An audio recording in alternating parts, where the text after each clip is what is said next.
Tamil Nadu politics మాట్లాడుకోవాలి. తమిళనాడులో పాలిటిక్స్లో సినిమాల ప్రభావం ఎక్కువగా ఉంటుంది అని అంటున్నారు.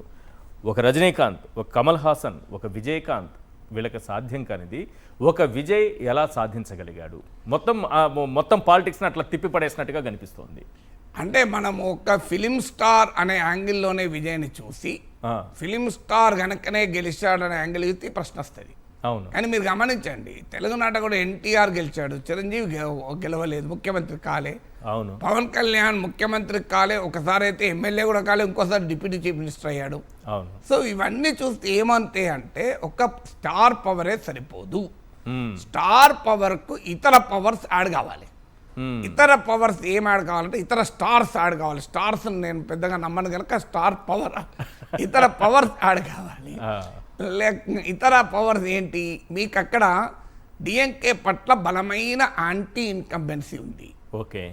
ఏడిఎంకే పట్ల ప్రేమ లేదు. ఇది మీకు విజయ్ కలిసి వచ్చింది. ఇప్పుడు ఢిల్లీలో అరవింద్ కేజ్రీవాల్ కలిసి వచ్చింది. అదే అధికారంలో ఉన్న శీలా దీక్షిత్ 15 ఏళ్ళుగా అధికారం ఉంది. కాంగ్రెస్ పైన తీవ్రమైన వ్యతిరేకత, బీజేపీ పైన ప్రేమ లేదు. అంటే పోలరైజ్డ్ ఎన్విరాన్మెంట్ లో ఉండేటువంటి గ్యాప్స్ ఉంటాయి కదా, ఆ గ్యాప్స్ ను క్విక్ ఫిక్స్ లాగా వీళ్ళు అతుక్కున్నారు లోపలికి ఎంటర్ అయ్యి. అంటే సమయానికి తగినట్టుగా వ్యవహరించినట్టుగా, టైమ్లీ వ్యవహరించినట్టుగా ప్రాపర్ సమయమే. ప్రాపర్ సమయంలో గనక నువ్వు ఇప్పుడు ఎన్టీ రామారావు రాజకీయ పార్టీ పెట్టినప్పుడు కాంగ్రెస్ పట్ల తీవ్రమైన వ్యతిరేకత ప్రజల్లో. ఏ ప్రతిపక్ష పార్టీ కూడా అన్ని సీట్లలో పోటీ చేసే స్థాయిలు లేకుండే. జనతా పార్టీలు, లెఫ్ట్ పార్టీలు, రకరకాల పార్టీలు ఉండే. వాళ్ళు మొత్తం 294 సీట్ల పోటీ చేయగలిగే సిచ్యువేషన్ లేదు. అప్పుడు ఎన్టీ రామారావు పార్టీ పెట్టి కాంగ్రెస్ ను ఓడించగలుగుతాడు అన్న విశ్వాసాన్ని కలిగిస్తే అదొక సునామీ అయి గెలిపించింది. మీకు చిరంజీవి కూడా పార్టీ పెట్టే సమయానికి కాంగ్రెస్ పార్టీ పట్ల, రాజశేఖర రెడ్డి పాలన పట్ల వ్యతిరేకత లేదు అప్పటికి. మీకు అందుకే గమనించండి, 2004లో గెలిచారు, 2009లో కూడా గెలిచారు కదా. అవును, గెలిచారు. పెద్దగా అదనపు హామీలు ఏమి ఇవ్వకుండా గెలిచారు కదా. సీట్లు కొన్ని తగ్గచ్చు, ఏ పార్టీకైనా తగ్గుతాయి. అది కూడా ప్రజారాజ్యం ఎంటర్ కావడము, లోక్సత్తా ఎంటర్ కావడంతో ఫ్యాక్టర్స్ మారిపోతాయి కదా.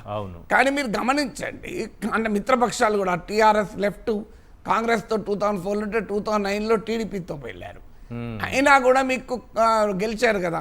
అందువల్ల రాజశేఖర రెడ్డి పట్ల ఇంకా ప్రజల్లో అభిమానం. చంద్రబాబు నాయుడు కూడా అప్పటికి బలమైన నాయకుడిగా ఉన్నాడు.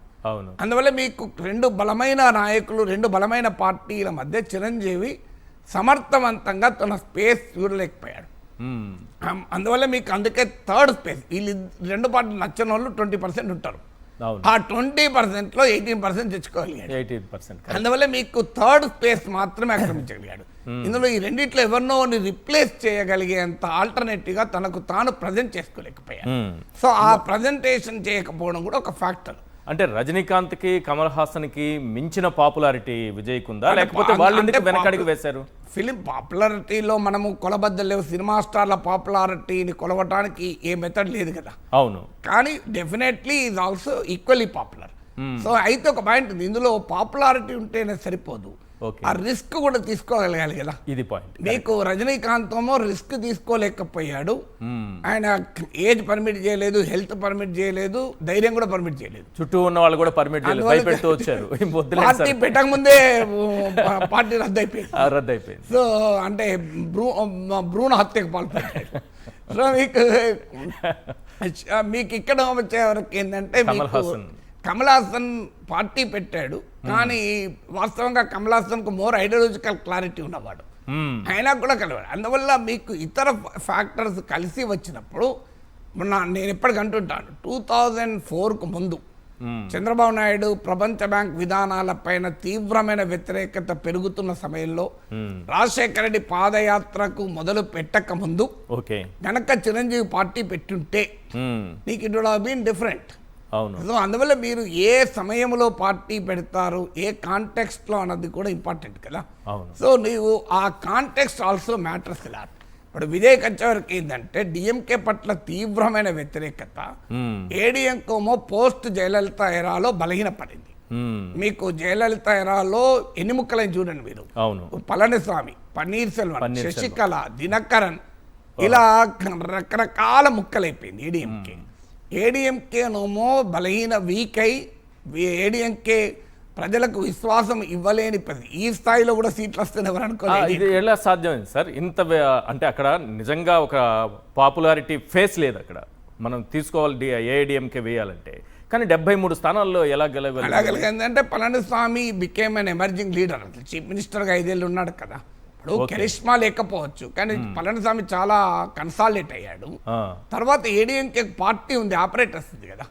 సో విజయ్కి లేనిది ఏడీఎంకే ఉన్నది వాస్తవంగా. సో ఏడీఎంకే ఏంటంటే క్షేత్రస్థాయి వరకు పార్టీ ఉంది. సో క్షేత్రస్థాయి వరకు పార్టీ ఉన్నప్పుడు ఏమవుతుందంటే, ఒక మొక్క మీరు చూడండి, ఎండిపోయాక కూడా మళ్ళీ కాస్త వాతావరణ పరిస్థితులు అనుకూలిస్తే మళ్ళీ పుంజుకుంటుంది. విజయ్ పైన కాన్ఫిడెన్స్ కనుక ఉంటే ఏడీఎంకే ఇంకా అడ్రస్ కూడా పోయేది. అయితే విజయ్ గెలుస్తాడు అనే కాన్ఫిడెన్స్ చాలా మందికి లేదు కదా. ఇప్పుడు ఓటర్లకు మీకు ఒపీనియన్ పోల్స్ ఏమో విజయ్ అసలు అడ్రస్ ఉండడు అన్నారు. ఎగ్జిట్ పోల్స్ అన్ని కూడా మెజారిటీ ఎగ్జిట్ పోల్స్ 25 ఇండియా తప్ప ఎవరు ఇవ్వలేదు. అంటే దాన్ని బట్టి ఏంటంటే ప్రజల్లో కూడా విశ్వాసం లేదు. సార్ అట్లా కాదు, అసలు నిజంగానే అక్కడ ఎగ్జిట్ పోల్స్ జరిగాయా, లేకపోతే అన్ని ఒక వైపు ఉంటే రిజల్ట్ ఇంకో వైపు ఎలా వస్తుంది సార్? అది దట్ ఇస్ $1 million క్వశ్చన్. ఎక్కడ నుంచి ఎంటర్ అయ్యారు, ఎక్కడ నుంచి ఎగ్జిట్ అయ్యారు? సింపుల్ లాజిక్, ఇంట్లో కూర్చొని లెక్కలేసుకొని డిఎంకే వ్యతిరేకత ఉంది, సో ఆ ఓట్లు కొంచెం తెలిస్తే. అంటే there are 100 questions on exit polls. Exit poll వెనకాల కర్త కర్మ క్రియలు ఎవరు అని. సో అదొక different question. My point here is, ఇక్కడ మీకు విజయ్ ఏంటంటే మీకు ఇంకొక పాయింట్ కూడా ఉంది. మీకు తమిళనాడు పాపులేషన్లో 40% యూత్, అంటే బిలో 40 years 40%. మీకు ఈ యంగర్ ఓటరు జనరల్గా పొలిటికల్ ఉంటారు, అంటే వాళ్ళు ఏ రాజకీయాలకు ఉంటారు. యంగర్ ఓటర్ చాలా తొందరగా అసంతృప్తి చెందుతారు. మీకు ఓల్డ్ ఓటర్ కాస్త ఓపిక పడతాడు. ఈ యంగర్ ఓటర్లో అసహనం ఉండే విజయ్ ఏమంటే తన ఫిలిం వల్ల యంగర్ ఓటర్ని అట్రాక్ట్ చేయగలిగాడు. మీకు నేపాల్లో మనం చూసాం కదా, బాలేంద్ర షా వెంటనే వెంటనే అక్కడ దాకా వచ్చేసాడు చూడండి, ప్రైమ్ మినిస్టర్ అయిపోయాడు. ఎస్టాబ్లిష్డ్ పార్టీస్ ను ఇలా వన్స్ ఇన్ లైఫ్ టైం వస్తుంది ఇది. కానీ విజయ్ ఎందుకు ఏ పార్టీతోనూ పొత్తు పెట్టుకోకుండా ఇంత 2 డిఎంకే ఏఐడిఎంకే బాగా అనుభవం ఉన్నటువంటి 2 పార్టీలతో ఎలా ఢీ కొట్టగలను అనుకున్నాను? అంటే ఆయన అనుకుంటూ కన్నా ఆయనకు అనివార్యం కూడా అయింది కదా. ఇప్పుడు ఏ పార్టీ సినిమా స్టార్లు ఎవరైనా వాళ్ళకి తత్వం బోధపడితే తప్ప వాళ్ళు సెకండ్ ర్యాంక్ ఒప్పుకోరు. సినిమా స్టార్లు ఎవరు కూడా వాళ్ళు సినీ రంగంలో హీరోలుగా ఉంటారు కదా, హీరో పక్కనే ఉండరు కదా మీకు యాక్టర్స్గా. సో రాజకీయాల్లో కూడా వాళ్ళే నెంబర్ 1 సూపర్ స్టార్గానే ఉండాలనుకుంటారు. అక్కడ ఏమైంది, డిఎంకే వారు ఎట్లాగూ ఇలా వచ్చారు. ఏడీఎంకేతో యాక్చువల్గా మంతనాలు నడిచాయి. ఏడీఎంకే విజయ్ 137 సీట్లు, సగం సీట్లు అడిగారు. మీరు మోర్ దెన్ హాఫ్ సీట్లు అడిగారు. తర్వాత మీరు సీఎం పోస్ట్ అడిగారు. అది పళనిస్వామి ఎట్లు ఇస్తాడు, అని ఆల్రెడీ సీఎం కదా, తన కుర్చీ ఇవ్వండి ఇస్తారా? ఇప్పుడు మీరు నన్ను గెస్ట్గా వెళ్తారు కానీ యాంకర్గా పిలవరు కదా. యాంకర్ వెళ్తే నేనేం చేయాలి సార్ అంటారు. సో అదే పరిస్థితి. కాంగ్రెస్ పార్టీ వాస్తవంగా ఆఫర్ చేశాడు, 60 సీట్లు ఆఫర్ చేశారు. కాంగ్రెస్ ఏంటంటే పార్కిన్సన్ పాలిటిక్స్ అంటారు చూడండి, అట్లా వాళ్ళ సమయానికి డిసిషన్ తీసుకోలేరు వాళ్ళు. సో వాళ్ళు ఒక ట్రైన్ వెళ్ళిపోయినాక రైల్వే స్టేషన్కి వస్తుంది కాంగ్రెస్ పార్టీ.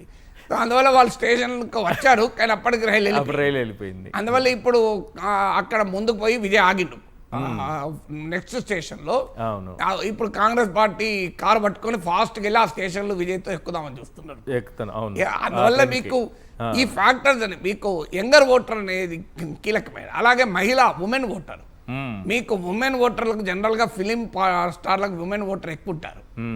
అందువల్ల మీకు ఏం జరిగిందంటే, మీరు ఎన్టీ రామారావు పార్టీ పెట్టినప్పుడు గుర్తు చేస్తే మీకు మెన్ ఓటర్ కన్నా ఉమెన్ ఓటర్స్ ఎక్కువ షిఫ్ట్ అయ్యారు ఫస్ట్. ఎందుకంటే వాళ్ళకి పెద్దగా రాజకీయాలు ఉండవు, ఉమెన్లో ఎక్కువ మంది పాలిటిక్స్ ఉండవు. ఉండకపోయారు ఏమైతుందంటే వీళ్ళు ఒక్కరే వాళ్ళకి తెలిసింది, పొలిటికల్ స్టార్లతో వాళ్ళు కనెక్ట్ అయ్యి ఉండరు. అందువల్ల వాళ్ళ సినిమా స్టార్లతోనే కనెక్షన్ ఉంటుంది. సో ఇలాంటి ఫ్యాక్టర్స్ అన్ని కూడా విజయ్కి దోహదం చేశాయి. అంటే గ్రౌండ్ లెవెల్లో కమిటీలు కూడా ఏర్పాటు కాలేదు సరిగా అని కూడా అన్నారు. అంటే ఇప్పుడు కమిటీలు ఎన్నికలకు రకరకాల పద్ధతులు. మీరు ఒకటి కారు ఉంటే తొందరగా డెస్టినేషన్ చేరుతారు, కారు లేదనుకోండి 1 గంట ముందు బయలుదేరి నడుచుకుంటూ పోయినా ముందే పోవచ్చు, కారు కన్నా కూడా ముందు పోవచ్చు ఒకసారి మీకు. అందువల్ల ఆర్గనైజేషన్ లేదు కరెక్ట్, కానీ ఓటర్ ఉన్నప్పుడు ఆర్గనైజేషన్ ఏంటి? ఇప్పుడు స్వచ్ఛందంగా ఓటు వేసే ప్రజలుంటే మ్మ్. ఆర్గనైజేషన్ అవసరం లేదు. డైరెక్ట్గా లీడర్నే చూస్తారా, నాయకుడినే అంటే చూస్తారు? ప్రజలు ఇది మన ఎలక్షన్స్ ప్రెసిడెన్షియల్ అయిపోయాయి కదా, నాయకుని చేసి ఓటేస్తారు కదా. అయితే డెఫినెట్ గా పార్టీ క్షేత్రస్థాయి ఆర్గనైజేషన్ ఎప్పుడంటే ఎమోషన్ లేనప్పుడు చాలా కీలకం. ఎందుకంటే ఓటర్లను మొబిలైజ్ చేయాలి. ఇప్పుడు కేసీఆర్ తెలంగాణ సీఎం అయినప్పుడు టీఆర్ఎస్ ఎక్కడ ఉన్నది క్షేత్రస్థాయిలో. తర్వాత వాళ్ళు పార్టీని కొద్దిగా పెంచుకున్నారు నిర్మాణం జరుగుతుంది. క్షేత్రస్థాయిలో ఆర్గనైజేషన్ లేదు. అవును, ఎవరు అన్నారట జిల్లా కమిటీలు వేద్దాం, టౌన్ కమిటీలు వేద్దాం అంటే ఏమేసి గెలిచినాం మనం అన్నాడు కేసీఆర్. ఇది ఇప్పుడు మళ్ళీ తప్పదని ఇప్పుడు జాగ్రత్త ఇప్పుడు పడుతున్నారు. తప్పదు. అందువల్ల నీకు ఇనీషియల్గా ఏంటంటే జాతర ఉన్నప్పుడు నీకు అడ్వర్టైజ్మెంట్ ఇచ్చినవా, బ్రాండ్ ప్రమోషన్ చేసినవా, ఇవన్నీ ఉండదు కదా. ఉండదు. నీ షాపు చాలా అందంగా అలంకరించినవా, ఆ, నీకు కస్టమర్ను ప్రేమగా పిలిచినవా, ఇవన్నీ ఏమి నడవే కదా. అవును, జాతర అప్పుడు నీకు ఏం ఏం లేకపోయినా లేకపోయినా నడుస్తుంది. సో ఇది ఒక జాతర. ఇప్పుడు ఆడ విజయ్ జాతర. విజయ్ ఈ జాతరలో ఇవన్నీ ఓడబట్టించుకున్నాడు, Right. ఓట్లేదు. రైట్.